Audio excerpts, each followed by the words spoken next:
It's Monday, January 24, 2022. This is the chart of the S&P 500. This is a daily chart.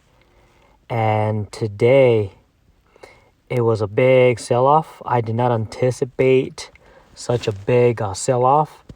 I mapped out some key points, support levels below, but I had no idea that it was going to drop so much. Anyways, I ended up going long the S&P 500 after the bounce or after the bottom. I will show you on the 5-minute chart what I was seeing. Let me go to the 5-minute chart. This is where I bought. This is what I was seeing early in the morning. We gapped down, sold off.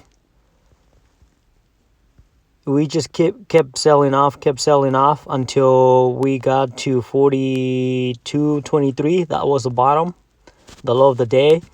After that, I saw that it had that big bounce, breaking above major resistance levels. And then at this point, I'm just waiting for a pullback. Kept waiting for a pullback. Kept waiting for a pullback and finally got that pullback. Once it broke above that 43.06, that pivot point, that's when I decided to go long. I said my order was automatic. I said stop. I placed a stop limit about that level, so it got executed once it reached that level. For tomorrow, and my stop loss is placed below today's low, as I will mention in a few seconds. And then the rest of the day, you guys know the rest of the day, had a big bounce, and it closed near the highs of the day. It was a very volatile day. Let me go back to the daily chart and show you some of the levels that I'll be watching tomorrow. Obviously, all the green zones that should have acted as support, they didn't work. And then on the way up, should have acted as resistance, but it was a very strong day, a very strong bounce. So for tomorrow, the red zones definitely that I'll be watching tomorrow will be the 200-day moving average, definitely. Right above that, 44.50, and the zone right under 4,500, which is where the 5-day moving average is. Like I said, my stop loss is placed below today's low. Let me show you my account to see the transaction. So this is a transaction for today. If I click on it, let me click on it.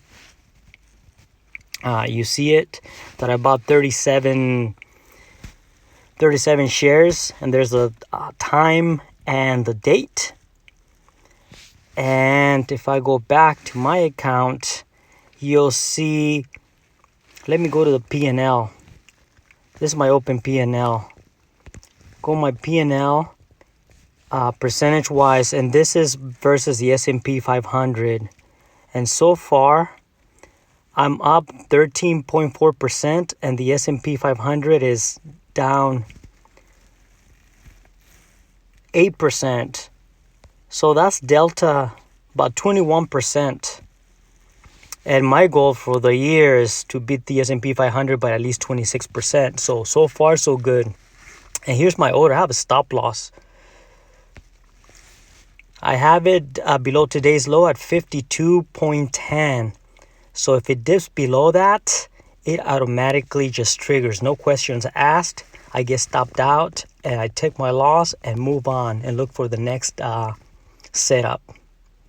So anyways, that was my transaction or my trade for the day. I will be monitoring those levels I mentioned earlier.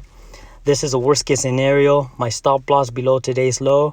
But depending on tomorrow's price action, I could be selling partially or liquidate my position once we start dipping below major support levels.